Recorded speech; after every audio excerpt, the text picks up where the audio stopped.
तासगावात माजी खासदार संजय काका पाटील यांचे पुत्र प्रभाकर पाटील यांची जिल्हा परिषद निवडणुकीतून माघार, भाऊबंदकी टाळण्यासाठी माघार घेतल्याची माहिती। तासगाव तालुक्यात जिल्हा परिषदेच्या चिंचणी गटातून माजी खासदार संजय काका पाटील यांचे पुत्र प्रभाकर पाटील यांनी माघार घेत आश्चर्याचा धक्का दिला। आपल्या होम पिचवरून माघार घेतल्यानं संपूर्ण जिल्ह्यातील राजकीय वर्तुळात याची चर्चा रंगतीये।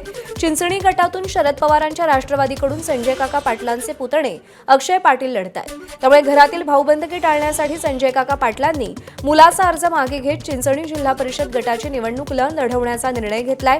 त्यांच्या या निर्णयाची सध्या चर्चा आहे। आज मी जाहीररित्या सांगतो की मी या ठिकाणी थांबायचा निर्णय घेतलेला आहे। या गावासाठी, या गावाला अडचण निर्माण होऊ नये, गावागावामध्ये भावकीमध्ये भांडण निर्माण होऊ नयेत, म्हणून या गावाला अडचण निर्माण होऊ नये म्हणून या ठिकाणी मी आज थांबायचा निर्णय घेतलेला आहे। कोल्हापूर जिल्हा परिषदेत 68 जागांसाठी 241 उमेदवार रिंगणात आहेत, तर पंचायत समितीच्या 136 जागांसाठी 455 उमेदवार मैदानात उतरले। जिल्हा परिषदेच्या 37 गटांमध्ये तिरंगी, 16 गटात दुरंगी लढत आहे, 7 गटात चौरंगी तर 8 गटांमध्ये बहुरंगी लढत होणार आहे। अर्ज माघारीनंतर कोल्हापूर जिल्हा परिषद निवडणुकीचे चित्र स्पष्ट झाले। तळ कोकणामध्ये जिल्हा परिषद आणि पंचायत समितीच्या निवडणुकीत महायुतीचा धुरळा उडालाय। सिंधुदुर्गमध्ये महायुतीच्या तब्बल 25 जागा बिनविरोध निवडून आल्यात। सिंधुदुर्ग जिल्ह्यात जिल्हा परिषदेच्या 8 तर पंचायत समितीच्या 17 जागा महायुतीनं बिनविरोध जिंकल्यात। 50 सदस्य असलेल्या सिंधुदुर्ग जिल्हा परिषदेत भाजपचे 7 आणि शिवसेनेचा 1 सदस्य बिनविरोध विजयी झालाय। खारेपाटण, बांदा, जाणवली, पडेल यांसारख्या 8 जिल्हा परिषदेमध्ये महायुतीचा विजय झालाय। राज्यात महानगरपालिका निवडणुकीनंतर आता जिल्हा परिषद आणि पंचायत समिती निवडणुकीच्या निमित्तानं मावळमधलं राजकारण पुन्हा एकदा तापलंय।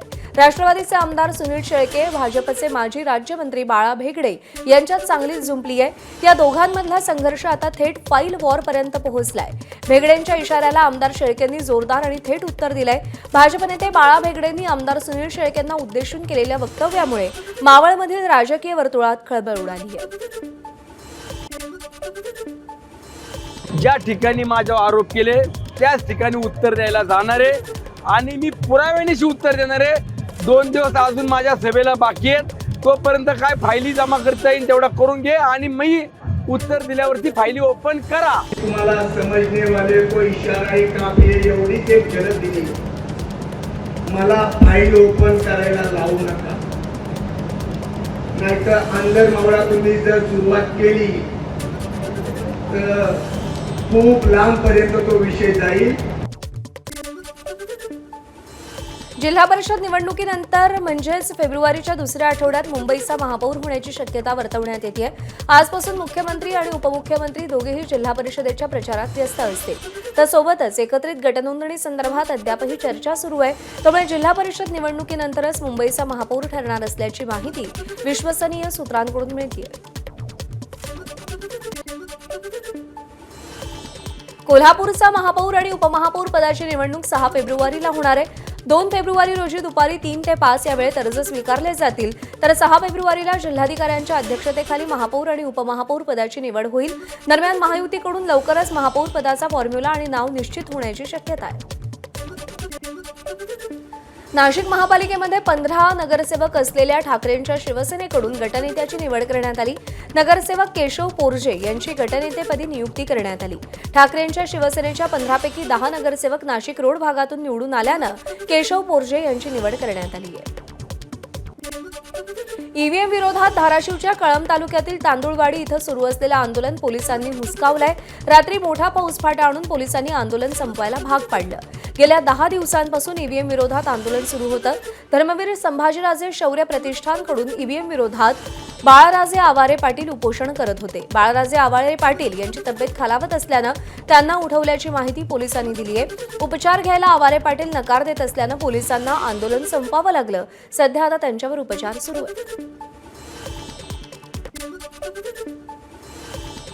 दादा त्या ठिकाणी बाबासाहेबांचं संविधानच घेऊन बसलेले होते आणि त्यांना रिक्वेस्ट करत होते, पण त्यांनी आमचं कुठलंही काय ऐकलं नाही। धरपकड सुरू केली आणि गाडीत टाकण्याचा प्रयत्न करत होते। आम्ही वारंवार त्यांना विनंती करून पण ते ऐकले नाहीत. आम्ही ज्यावेळेस ऐकलं नाही त्यावेळेस त्यांनी मग आम्हाला कुठं ढकलून देण्याचा प्रयत्न केला किंवा मारण्याचा प्रयत्न केला. त्या ठिकाणी 2 जणांच्या हाताला पण त्या ठिकाणी फ्रॅक्चर झालेला आहे.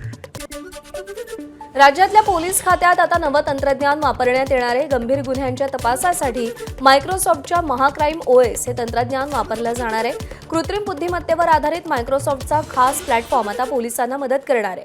CDR बोलवण्यापासून त्याच्या अचूक अनालिसिसपर्यंत CCTVच्या फेस रेकग्निशनपासून आवश्यक पत्र लिहिण्यापर्यंत मायक्रोसॉफ्टचा हा नवा तंत्रज्ञान कामाला येणार असून नागपूर ग्रामीणमध्ये तब्बल 300 प्रकरणातल्या झालेल्या यशस्वी प्रयोगानंतर लवकरच राज्यात सगळ्या पोलीस ठाण्यामध्ये या तंत्रज्ञानाची अंमलबजावणी केली जाणार आहे.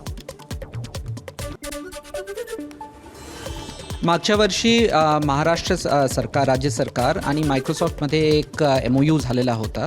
MOUमध्ये इम्प्लिमेंटिंग एजन्सी जे आहे ते मार्वल होता.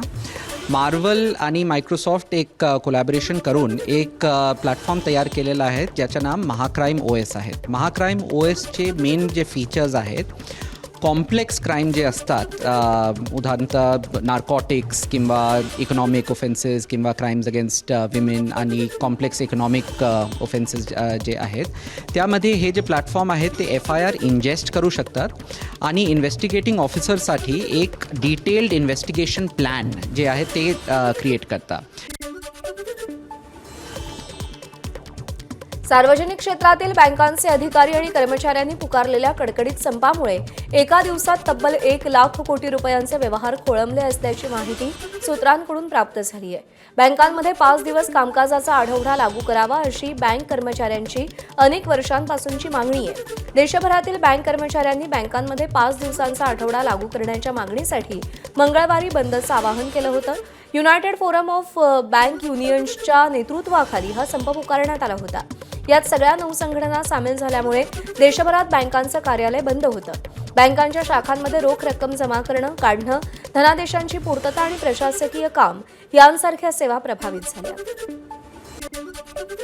राज्यातल्या हवामानात सातत्यानं बदल होतोय. एकीकडे थंडीचा कडाका वाढतोय तर दुसरीकडे राज्यातल्या काही भागात अवकाळी पाऊस झालाय. उत्तर महाराष्ट्रातल्या काही जिल्ह्यांमध्ये झालेल्या अवकाळी पावसामुळे पिकांचं नुकसान झाल्याची माहिती आहे. जळगाव जिल्ह्यात अनेक भागात वादळी वाऱ्यासह गारपीट झाल्यानं शेतकऱ्यांचं मोठं नुकसान झालंय. जिल्ह्यात सर्वत्र झालेल्या गारपीट आणि अचानक आलेल्या वादळामुळे रब्बी पिकांचंही मोठ्या प्रमाणात नुकसान झालंय. कापणीच्या तोंडावर आलेली पिकं या अवकाळी पावसामुळे आणि वादळामुळे अक्षरशः उद्ध्वस्त झाली आहेत. रब्बी पिकांमध्ये गहू, हरभरा, केळी, पपई, बाजरी आणि मका या सगळ्या पिकांचं प्रचंड नुकसान झालं असून शेतकरी आर्थिक संकटात सापडलाय. पेरणीचा खर्च, रोटर केलं, वावर वखरलं, किती हे केलं, म्हणजे आजच काय ना घरून पैसा एक्स्ट्रा पडतो याला सगळा शेताला. शेती सोडून द्या असं वाटतं आता, शेवटी सोडून द्यायचं असं वाटतं. हे काहीतरी गव्हर्नमेंट याच्याबद्दल दिलं पाहिजे, काय नुकसान भरपाई. काय मागे बी असंच झालं, काही दिलं नाही गव्हर्नमेंट. आता बी तेच पोझिशन झाली आहे. काय दिन तेव्हा आम्ही त्याच्याकडे लक्ष दिलं नाही. आता करायचं काय, सगळं शेवटी सोडून द्यायचं आहे. आता तोंडाशी घास आलेला देवानं हिसकवून घेतलेला आहे. 6 बिघे दादर लावलेली होती, पूर्वी झोपून गेलेली आहे. मागणी काय तुमच्या? मागणी सरकारनं आता फक्त हिच्यावर नुकसान भरपाई दिली पाहिजे. किती खर्च केला तुम्ही आतापर्यंत सगळा डोस झालेला आहे तिचा. आता फक्त काढायला आलेली होती फक्त बस. जम्मू काश्मीरच्या सोनमर्गमध्ये हिमस्खलन झालंय. या हिमस्खलनामुळे अनेक हॉटेल्सचं नुकसान झालंय. सुदैवानं यात जीवितहानी झालेली नाही. काळजाचा थरकाप उडवणारी हिमस्खलनाची दृश्य CCTV कॅमेरामध्ये रेकॉर्ड झाली आहेत. हिमस्खलनामुळे या भागातल्या नागरिकांमध्ये भीतीचं वातावरण आहे. जम्मू आणि काश्मीरमधील सोनमर्गमध्ये अजूनही बर्फवृष्टी सुरू आहे. एकीकडे हिमस्खलनाची घटना घडली असताना दुसरीकडे बर्फाच्छादित डोंगर आणि दऱ्यांचं नयनरम्य दृश्य पाहायला मिळत आहे. रस्त्यांवरती बर्फ साचल्यामुळे वाहतुकीची समस्या निर्माण झाली आहे. त्यामुळे पर्यटकांनी सावधानता बाळगावी असा सल्ला देण्यात आलाय. जम्मू आणि काश्मीरमधल्या पूंछमध्येही जोरदार बर्फवृष्टी झाली आणि त्यामुळे जनजीवन विस्कळीत झालंय.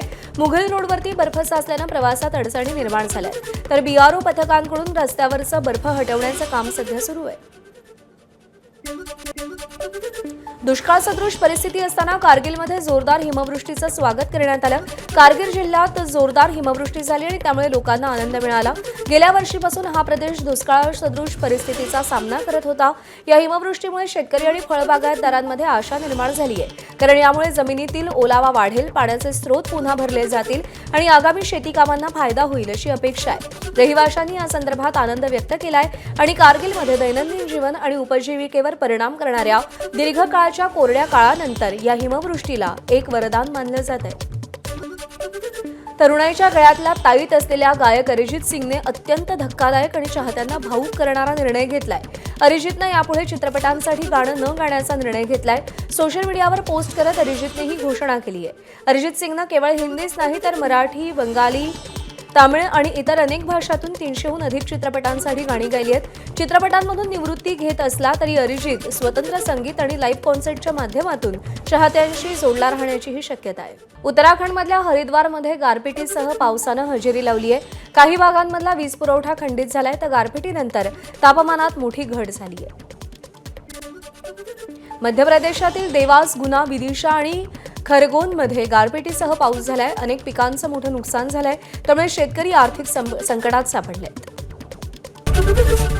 एबीपी माझा, उघडा डोळे बघा नीट.